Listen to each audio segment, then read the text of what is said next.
Bom, vamos falar de transmissão automática, é claro, a gente tem que vir aqui no papa do assunto.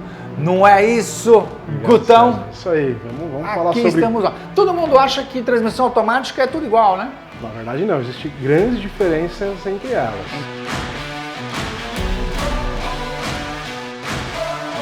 Nós temos o câmbio automático, nós temos o câmbio automatizado e temos o câmbio CVT, né, que é a transmissão continuamente variável. E você tem uma para mostrar para a gente aqui. Aqui a gente começa com o CVT, né, o conceito de caixa CVT, basicamente são duas polias, né, e uma corrente. De acordo com a movimentação dessas polias, ou seja, enquanto uma abre a outra fecha, a gente tem diferentes relações de marchas, né? Então o conceito CVT basicamente é esse. É bem diferente das outras caixas, inclusive. E é por isso que a gente diz de que num câmbio CVT não existem números de marcha, são infinitas as trocas de marcha, não é isso? Exatamente, ela começa com uma relação de baixa e ela vai até o final de forma variável, né?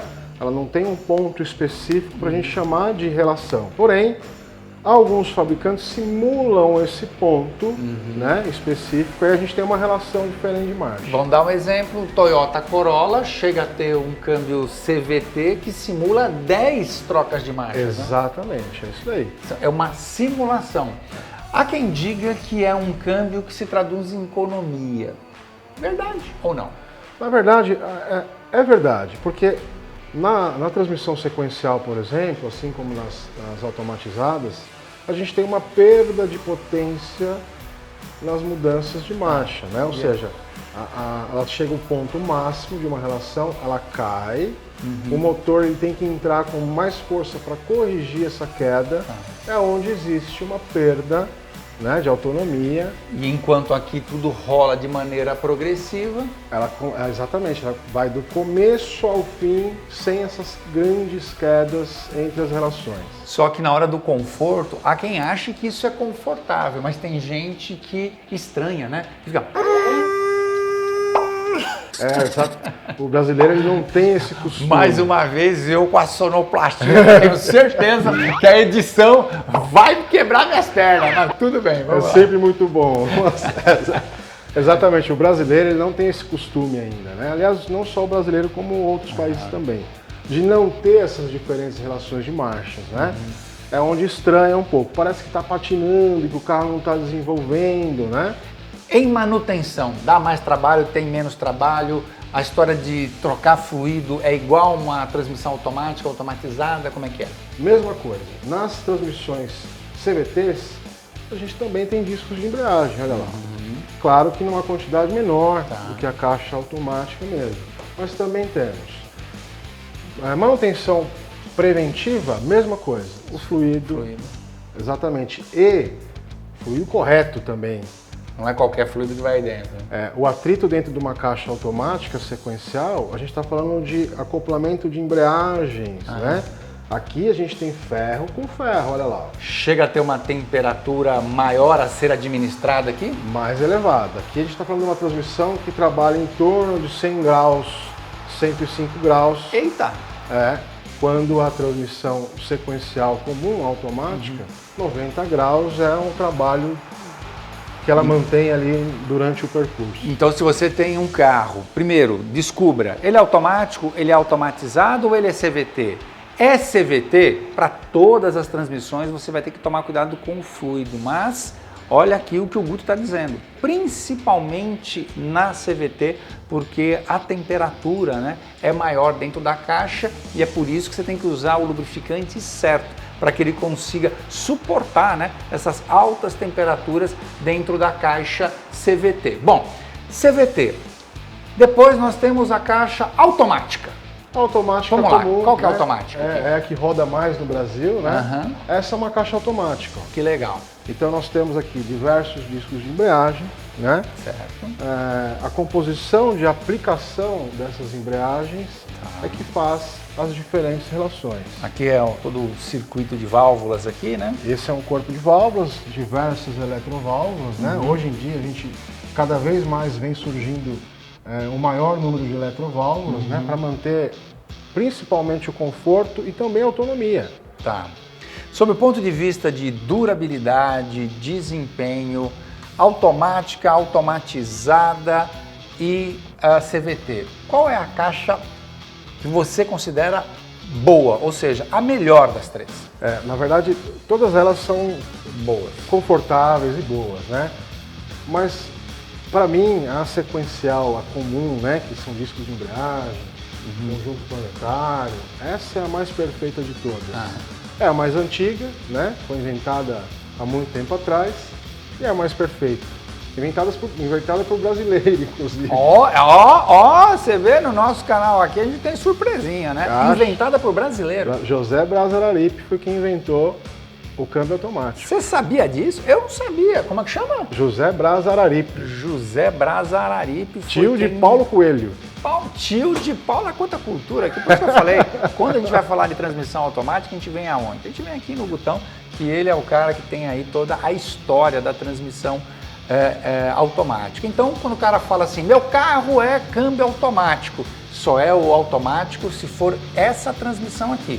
Se for aquela ali, ela é um câmbio que não tem embreagem, é um câmbio que não tem seletor de marcha, mas é um câmbio CVT. Ambas têm mudanças automáticas, porém, o que é considerado automático mesmo é esse cara aqui. São diversos pacotes de embreagem, né? E conjunto planetário, conversor de torque, entre outras coisas. Mas também no meio disso tudo entrou um câmbio chamado automatizado. Vamos falar sobre ele? Você tem uma caixa ali, né? Tem uma caixa de dupla embreagem ali. Caramba, o que não falta aqui é transmissão desmontada, né? Bastante e a maioria delas, o problema foi a ausência de lubrificação. Na grande maioria, pelo menos 90% dos problemas que a gente tem, problemas sérios, falta de manutenção preventiva. Entendi. E aqui também porque você dá aula de transmissão, né? Então você também tem todas elas desmontadinhas para explicar como é que o sistema funciona, né? Bastante coisa. Quem é esse cara aqui? Aqui a gente tem um DTC 450, é uma transmissão que equipa os veículos Volvo, né? Opa, Volvão? Volvão. Então vamos lá, deixa eu perguntar uma coisa. Essa caixa que está aqui com essas engrenagens, com esses eixos, enfim, esse aqui é o câmbio mecânico tradicional, onde eu vou lá, engato primeira, segunda, terceira, através aqui do trambulador e daí por diante? Basicamente sim, certo? Se a gente for observar, a gente tem um grupo cônico aqui dentro, né? Esse grupo cônico é exatamente igual a uma caixa manual. Esse aqui, só para a gente entender, é um de dupla embreagem. Então você tem dois eixos, né? Um eixo para as marchas ímpares, um eixo para as marchas pares, não é isso? Exatamente. Porque é o de dupla embreagem. Isso. Porém, quando a gente fala de, segura aí, ó, EasyTronic, Dualogic, iMotion, tem mais alguém ou não? Tem o Dualogic, iMotion, EasyTronic, isso aí. Legal. Basicamente são esses. Ele é um câmbio automatizado com um único eixo, não, de dupla embreagem, que é exatamente o mesmo câmbio que você faz as trocas através da alavanca, usando a embreagem. É isso aí. O que esses câmbios ganharam foi um cérebro. O que é que este cara, que alguns chamam de robozinho, faz? Na verdade é assim, né? Como você disse, aqui nós temos, tudo aqui é duplo. Então tem um eixo duplo, uma árvore primária dupla, uma árvore secundária, duas ou três árvores secundárias, dependendo da transmissão, né? E na transmissão automatizada de embreagem simples, a gente tem exatamente um câmbio manual com uma automação. Ele sabe a posição de acelerador, ele sabe quando você tirou o pé, sabe a rotação, sabe a velocidade que você está, e na hora que você põe a mão na alavanca também, algumas solenoides atuam, fazendo com que, se você tivesse colocado a mão na alavanca, ele vai querer trocar uma marcha. Ou essa velocidade, essa rotação, ele precisa trocar uma marcha. Aí ele vai e faz esse pulo para você. É isso aí. Em alguns casos, é mais do que um pulo, né? É um tranco, Coice, amigo? E aí já não é tão confortável, não é isso? Acontece muito, né? E o que você falou... Ele é bonzinho, eu sou mais barato. Ele tem toda a razão. Na verdade é um gerenciamento eletrônico, né? Que em conjunto motor e transmissão. Então a gente tem sensores, gerenciamento eletrônico, né? E atuadores. Conforme você vai movimentando esse carro, esse gerenciamento vai cuidar dessas trocas de marcha no tempo certo, né? Desculpa, só para você entender, o que é esse gerenciamento? É um cara que quer substituir o pedal de embreagem, o esforço que você faz de embreagem, que acopla um sistema para você fazer a troca de marcha, e substitui o trambulador da alavanca de câmbio. Bah, ele faz isso para você. Basicamente é isso. Ao invés de você mudar, você tem um gerenciamento eletrônico, um módulo, né? Que vai fazer esse trabalho para você. Quando a gente fala de troca de fluido, de transmissão automática, como é que fica para esses casos onde o câmbio que está ali é um câmbio mecânico? Geralmente nós temos, no caso de transmissões de dupla embreagem, nós temos dois tipos de transmissão de dupla embreagem. A embreagem seca, onde a gente só usa um fluido para mecatrônica e um óleo lubrificante dentro da caixa. A embreagem ela fica seca. No caso de transmissões com embreagem úmida... Vou dar um exemplo de transmissão seca, me corrija se eu estiver errado, mas por exemplo, a Volkswagen usava DQ200. bastante, usa muito no Golf, o Audi eu lembro também, que às vezes você passava numa rua de paralelepípedo, você até ouvia um barulho, né? O DSG... Tem a dupla embreagem, que é o DQ250, DQ500, que vai na Volkswagen e Audi. Qual é um carro hoje que tem ela mergulhada em óleo?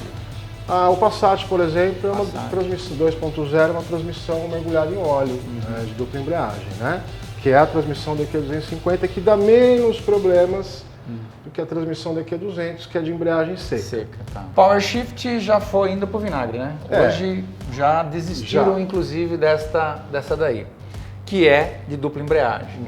Porém, nós temos duplas embreagens fortíssimas, né? Você pega a Porsche, por exemplo, com o PDK, que o negócio é simplesmente do outro planeta, né?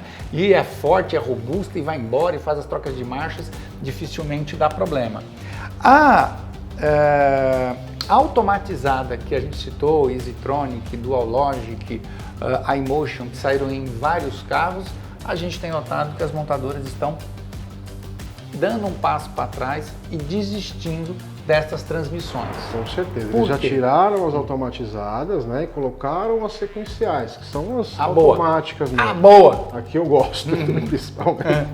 Deram muitos problemas, né? A montadora ela ficou carregada de problemas por conta dessas transmissões, né? Entendi. E a fama foi se alastrando, né? Então fica ligeiro. Você vai comprar um carro, é automático?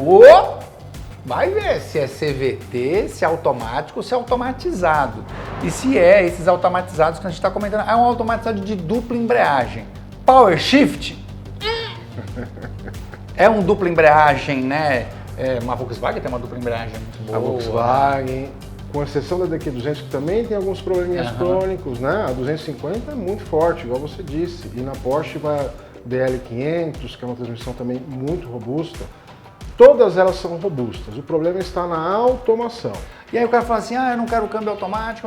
Hoje o câmbio de um Fórmula 1 maluco, é o câmbio automatizado ali, né? Um câmbio muito rápido, enfim. Agora me diz uma coisa, o sujeito comprou e ele tem usadinho um carro de dupla embreagem, dessas que nós estamos falando, que o câmbio mecânico é exatamente o mesmo câmbio que está lá. E agora as montadoras não fabricam mais. Esse cara faz o quê? Chora, reza. Como? Eu já vi isso na internet, hein? O cara tentando mudar, ou seja, o câmbio era automatizado, tentando fazer o inverso, colocar um pedal de embreagem, colocar lá a embreagem, colocar o trambulador. Consegue fazer isso? Vale a pena? Você que tem, por exemplo, hoje um carro automatizado e você quer transformá-lo num câmbio mecânico, escuta o que o Gutão tem para dizer para você. Na verdade, isso é uma adaptação, né? Tudo que é adaptação, eu, por exemplo, não concordo. Eu acho que isso vai chegar num custo muito alto, você vai tirar a originalidade do carro. Esse gerenciamento eletrônico que eu acabei de falar, você vai ter que burlar ele de alguma forma, né? Audi e Volkswagen, por exemplo, o carro não pega se o módulo da mecatrônica não estiver bom. Você vai tirar esse módulo e vai fazer esse carro pegar como? Entendi. Você vai ter que burlar isso de alguma forma. Então é uma adaptação, né? Entendi. Eu não concordo, eu não acho isso legal. Pois é. Bom, então tudo isso, né, que nós fizemos aqui foi para levar para você as diferenças que existem dentro das transmissões automáticas, e essa é uma preocupação muito grande que a gente tem aqui no canal, porque o câmbio automático ele é muito caro. Aliás, toda a transmissão ela é muito cara.